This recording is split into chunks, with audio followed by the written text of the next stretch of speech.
আপনি একটা দোকান খুলেছেন কিন্তু দোকানটিতে তেমন বেচা কেনা নেই, কিংবা দোকানটি আপনার আগে রমরমিয়ে চলতো, এখন সেরকম আর খদ্দের আসে না আপনার দোকানটিতে, বেচা কেনা আগের থেকে একেবারেই হয়ে গেছে ডাউন।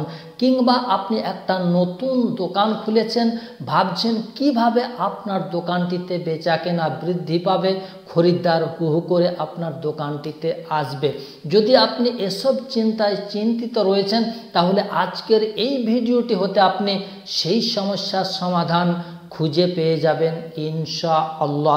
আজ আপনাদেরকে এমন একটা কোরআনি উপায় শিখিয়ে দেব, এই উপায়টি অবলম্বন করলে ইনশাআল্লাহ মহান রব্বুল আলামিনের ইচ্ছায় আপনার দোকানে বেচা কেনা বৃদ্ধি পেয়ে যাবে, আপনার দোকানে হু হু করে কাস্টমার বেড়ে যাবে ইনশাআল্লাহ।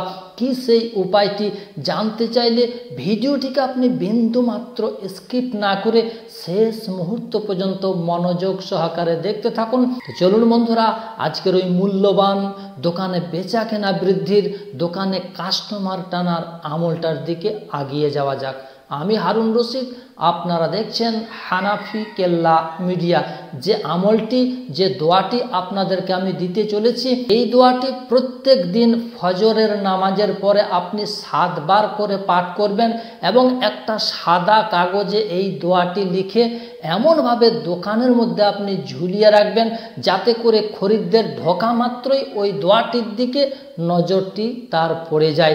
দোয়াটি আপনাদেরকে আমি ডিসপ্লের মধ্যে দিয়ে দিচ্ছি এবং পড়ে শুনিয়েও দিচ্ছি। দোয়াটি হচ্ছে বিসমিল্লাহির রহমানির রহিম। ইন্নাল্লাহা আশতারা মিনাল মুমিনিনা আনফুসাহুম ওয়া আমওয়ালাহুম বিআন্না লাহুমুল জান্নাহ يقاتلون في سبيل الله فيقتلون ويقتلون وعدا عليه حقا في التوراة والإنجيل والقرآن ومن أوفى بعهده من الله فاستبشروا ببيعكم الذي بايعتم به وذلك هو الفوز العظيم। এটি সূরা তওবার 111 নম্বর আয়াত।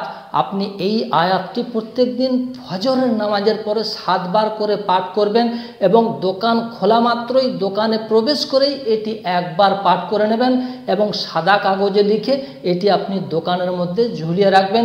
ইনশাআল্লাহ আপনার দোকানে বেচা কেনা বেড়ে যাবে, খরিদ্দার হু হু করে আসতে আরম্ভ করবে।